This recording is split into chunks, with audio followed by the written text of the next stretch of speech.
Hi everyone, welcome to my channel. I recently had the opportunity to explore Erie High.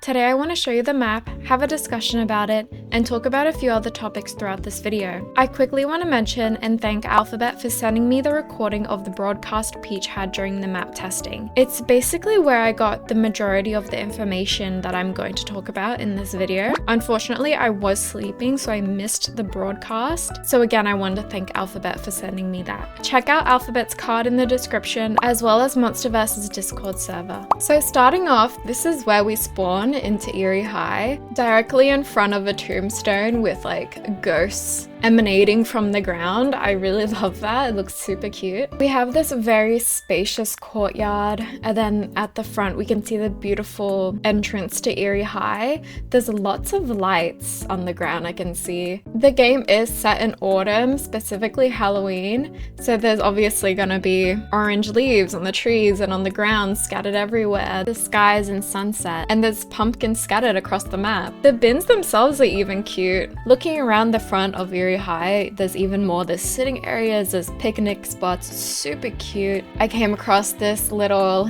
chibi Miku, and there's a little, what are these called again? This really cute gazebo.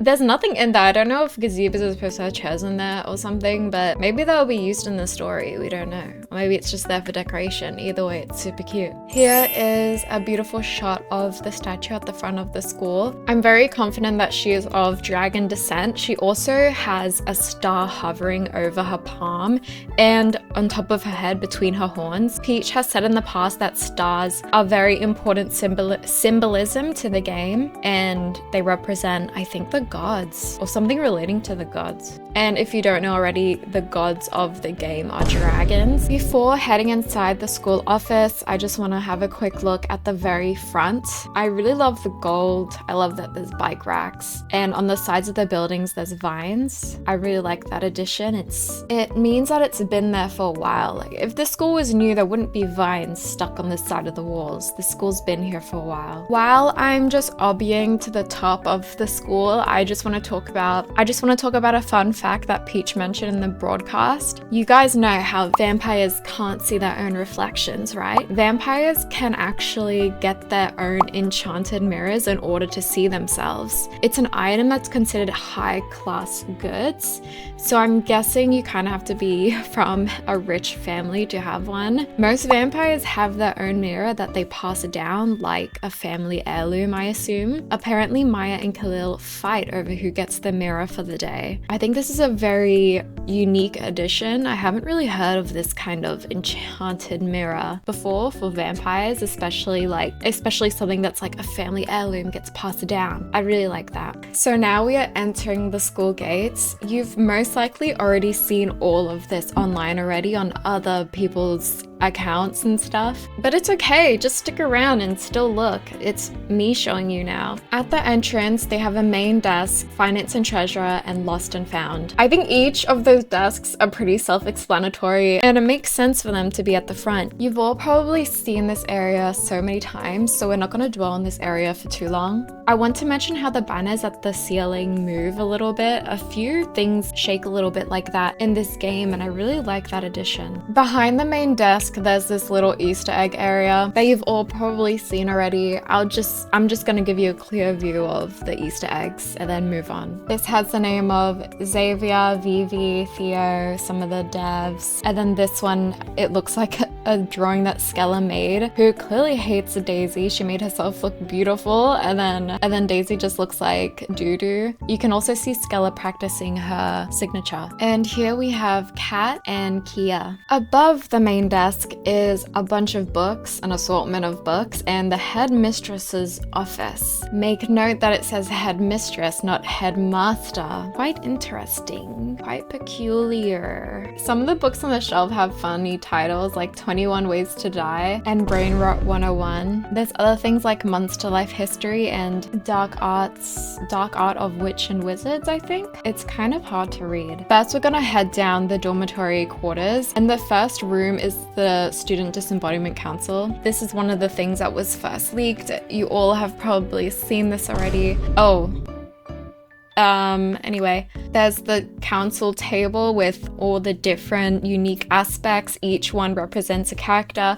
We all know which one represents Skella. Regarding the other ones, I have no clue. There's a box cutter, delivery, I'm assuming, maths, books.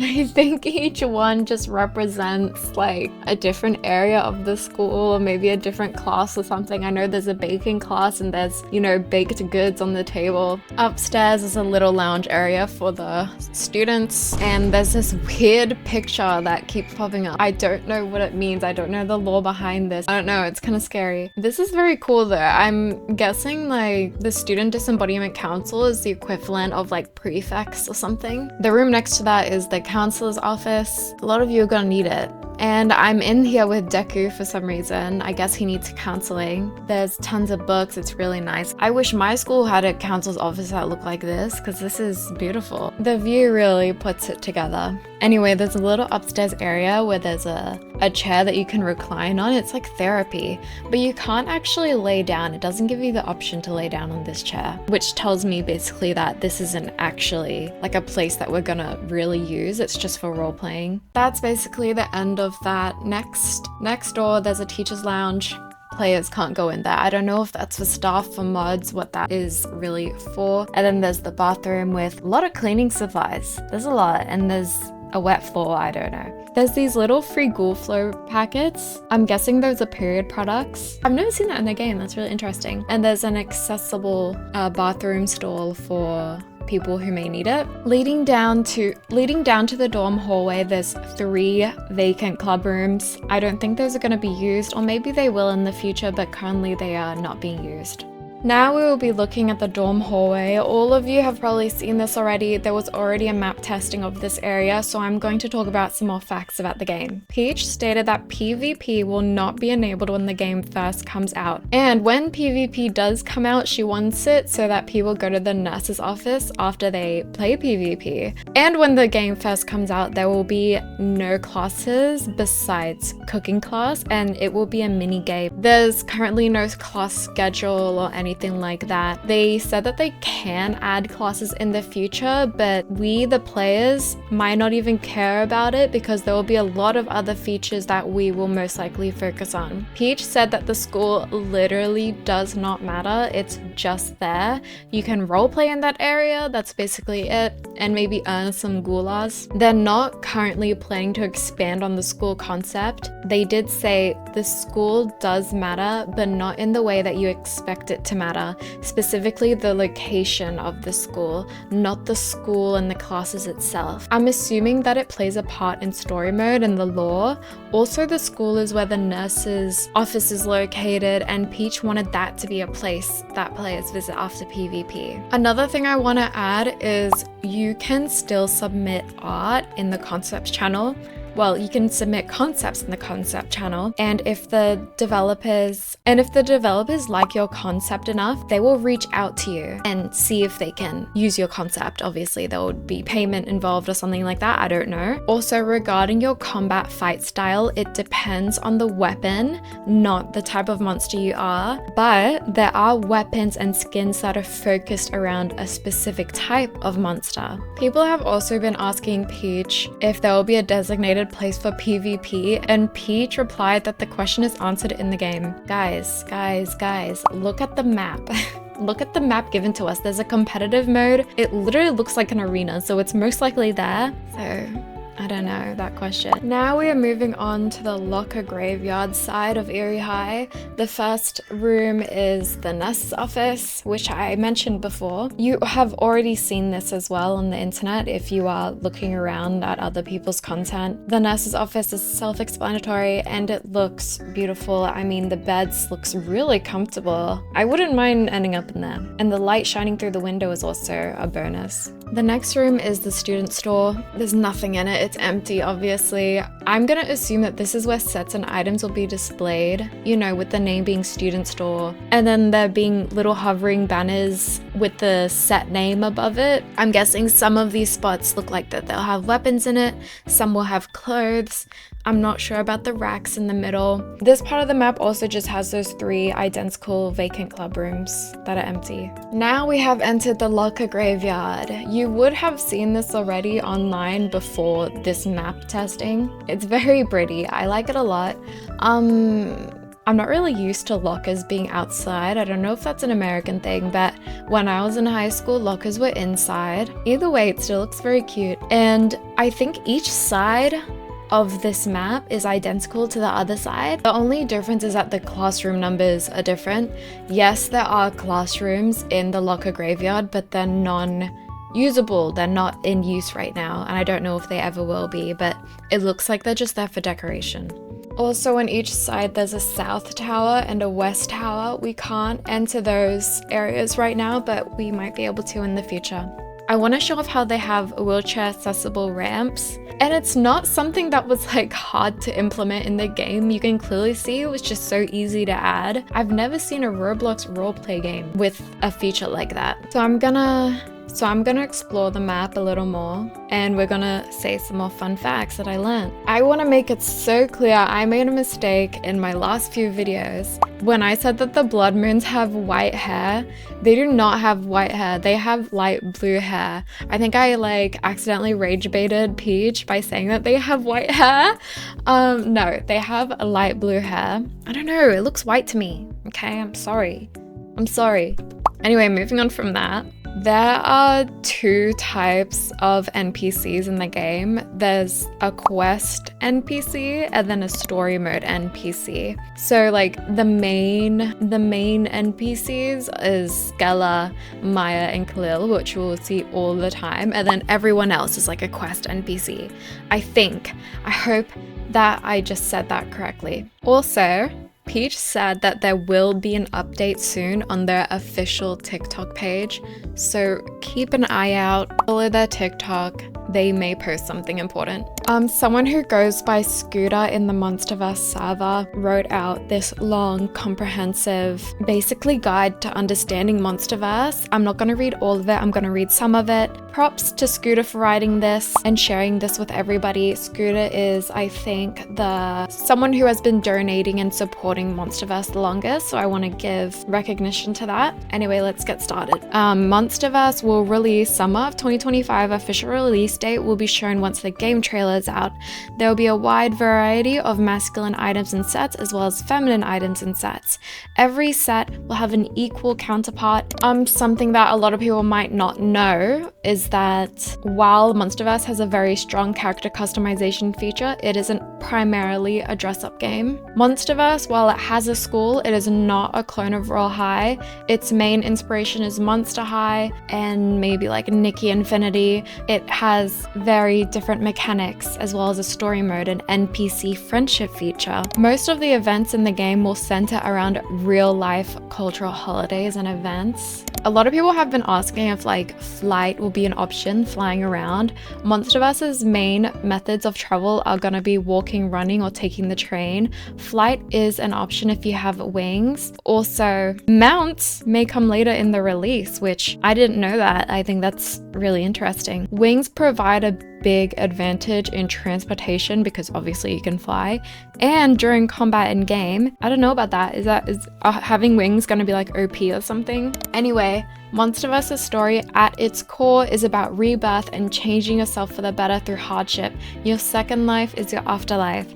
Your last ending does not have to be your new beginning, it's all about growth and change. You all should know that Skella is Monsterverse's main mascot, while Opal the Bat is the Eerie High's mascot. Skella, she is a mean girl. She is also described as having a big heart. She's goal-orientated and she is friendly and social. Yet she is vain. She cares about her looks, popularity, and grades. She does love talking to people and socializing, just not in the way that is very conventional. She likes pranking people, robbing people. I guess she likes to commit crimes for fun. Anyway, Skella represents Monsterverse's main story, that being growth and rebirth. I wonder if she has like a redemption arc or something. I don't know. She goes from like stealing to like not stealing. Skella also generally represents becoming your own person and figuring out your life. Just like in another video where I mentioned how Peach said that Skella is just a very young adult experience. Apparently Monsterverse's humor will somewhat be like Class of '09 9s. That's a game, by the way, if you don't know what that is, which is super cool and fun. I love that. A few other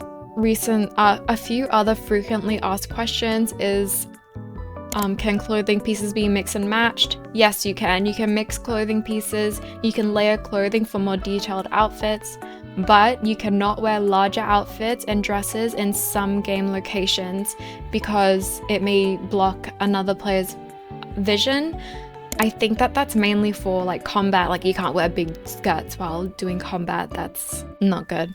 Combat is tied to the biggest feature of the game, but that's currently a spoiler, so we're just like not gonna know anything more about that till the game comes out. Apparently there's gonna be multiple enemy types, so it's not just PvP, it's gonna be PvE. All of that I've just read was from Scooter. Thank you so much, Scooter, for typing that all out and sharing that with us. Now let's move on to the cafeteria, where we eat, where we have breakfast, where we have lunch, where we have dinner, who knows. I absolutely love the design of the cafeteria. It did not have to be this nice for being just like an eating area. I mean, look at these curtains, look at the patterns on the wall. I love the diamond shaped stones and the flooring as well. And just walking through, it's really nice. And the vines, just all the little details, it sticks out to me. I love this color palette. The ceiling is also like wood floor, which I thought was interesting. I've never seen that before, but it's nice. And then they have an outside area that looks like it's not done yet. I don't know what they're gonna do there. Here we're just having a walk through so you can really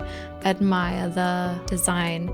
I'm pretty sure it's identical on the other side, so I'm just not going to show that side. And here is where we actually pick up the food. It's the kitchen. There are no NPCs or workers inside. There's little packets out. Opal sprinkles. Opal has her own brand of food. She's that popular. Anyway, you can walk around the kitchen area and look in, and it looks like you guys need a kitchen hand. You guys need some workers or something because there's no one in here.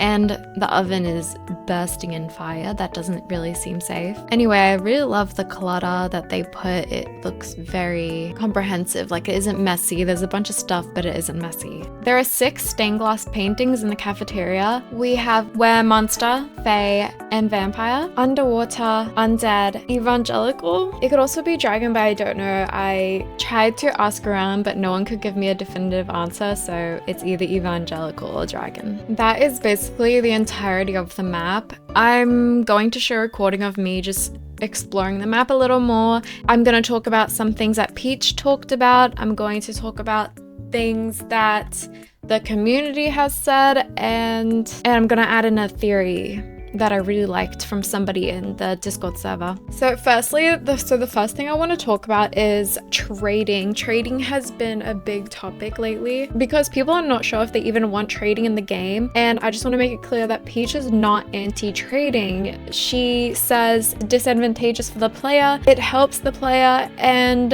it doesn't make sense to not add it. If it was to be added to the game wouldn't focus around trading. It would be different if the core feature of the game was to only dress up, and then when trading is implemented, the game would just focus on trading clothes. A quote by Peach, trading only becomes a problem if the developers leave it to be a problem. Peach states that if an item becomes so wanted by a community that it becomes overpriced, then the item is just going to be deleted or given out for free. Personally, I definitely don't agree with just deleting the item. I don't see a benefit in removing an item that everybody loves. Alternatively, you could make the item non-tradable, so whoever just has it now and they can never give it away. But the other option, just making the item free, I don't see any downsides to that. Alternatively, you could just release the item again in store for people to buy, but then again, you may not want to do that. So to sum that up, Peach is not against trading. Trading is most likely going to be added. MV, Monsterverse is an RPG, aka role-playing game. There's gonna be tons of stuff to do. For Peach, it doesn't make sense to remove trading because it's a common thing in RPGs and many RPG games. They describe it as inconvenient to not have trading, and that there's not really any downsides. Like she said before, trading only becomes a problem if the developers leave it to be a problem. And what we are worried about as players is that items become overpriced. The economy gets messed up. But that's only going to happen if the developers don't do anything to fix it. So furthermore, I don't think we should worry about trading. If it gets added, then it gets added, and we need to accept that it's most likely going to be a a feature. Regarding banning and modding in the game, Peach said that there's going to be no instant modding. Mods will review cases and decide from there what they're going to do. If there is a clear case of someone just hacking, there's going to be an instant ban, and when you're banned, you are banned forever. It's not something that can be appealed. A frequently asked question was if you can do an art commission for somebody and then take Monsterverse currency as payment. You can do that. That's not against the game, but cross-trading a game item for another game item is against Roblox terms of service, so obviously that's going to be banned in Monsterverse as well. Also, Vivi was also talking, and she stated, please don't try and drag the Monsterverse team that they haven't released the game yet. They aren't going to rush the game just to have it released at an earlier time. By the end of this month, we are going to know exactly where we're at with progress as a whole, and we will have a more determined release date. Peach wants us to have a great quality, lag-free, unique themes and amazing customizations, combat, interact with NPC, interactable features with the maps, and etc. These things take a long time because Monsterverse is not a simple game. And we all can agree that they've done a great job considering that they're indie game creators. They are not a huge company or anything like that. They started down from scratch. The time that they take to create something will be different compared to a long-standing company. Although they do have tons of content in comparison to some games that have been out for years with barely any development. I'm not gonna say any names. This is one of Peach's major projects. She believes that the way you're introduced to things is how you always perceive it. She wants people to join the game regardless if they're lovers or haters, and have it so they can't deny that there's quality and detail and, you know, clear effort put into it. Another fun fact is that the Monsterverse project began on June 30th, 2024. Peach mentioned that there are certain features that she's unsure if she wants to add. Example, voice chat. She wasn't sure if she wanted to add that. She didn't mention any other certain features, and I can't think of any because I'm not a game developer. Somebody asked if we can mix and match body parts and clothing. Yes, you can mix and match anything. There's nothing really specific. The only thing you literally cannot wear is dragon parts because they're gods, and those items will not be available. Are there any romantical characters? Like, can you have a romantic relationship with any of the characters? And they were very clear to state that none of the characters are prone to romance with the player. There's a friendship system. You are not allowed to have a romance with them, only friendship. All the characters have interchangeable relationships with each other. Depending on your actions in the game, it kind of affects their relationships with one another. Anyway, there's basically no romance because it doesn't fit within the story of the game, and obviously Monsterverse team doesn't want people, I guess, objectifying or eroticizing the characters. Also, it's something that's just not really allowed in Roblox, considering, you know, Alara is 14. I think that would be really weird if the players could romanticize her. Like, that's weird, guys. Some little fun facts about the NPCs is that Khalil has a huge crush on Skella. We know that already. I'm about to say spoilers, so just skip like 10 seconds if you don't want to hear this, or maybe like a minute. The first time that he saw her, he fell in love at first sight. He was going to a whole different school than her and decided to switch schools just to see her. So yeah, he has a huge crush on her. Alara has a huge crush on Khalil, and we will be able to see this in the game, which I love. I don't know, it's like a triangle low-key. Peach also says that a character that they don't mention a lot has a crush on Maya, and I'm just gonna say I know exactly who they're talking about. It's freaking Daisy. Daisy 100% has a crush on Maya. I am so confident that I am right about this. They also said that Maya is super like popular, like everyone kind of like falls in love with her. She was described as like a canonical shoujo girl. Like, she's the prettiest girl in school and she's cute and everyone loves her. In my last Monsterverse theory video, we talked about Robert, who is inside of Lucian's doll, or is Lucian's doll.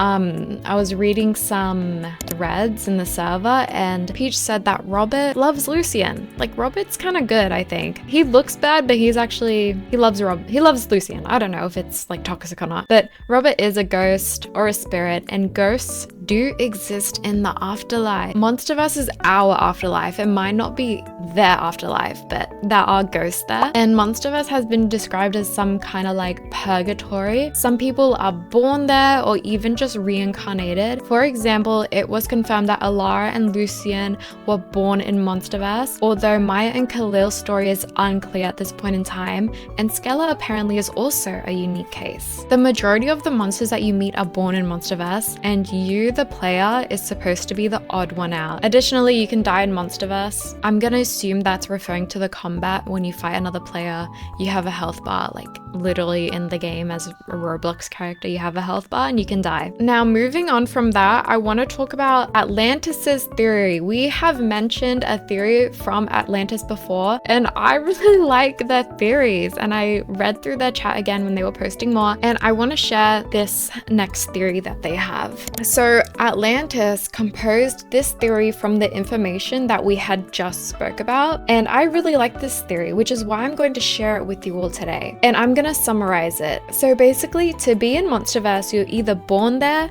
reincarnated there, or die. As mentioned before, Lucian and Alara are both born in Monsterverse, and Atlantis believes that Khalil and Maya are reincarnated there. They probably lived on Earth, died, and then reborn in Monsterverse as babies and grew up. But what about the player?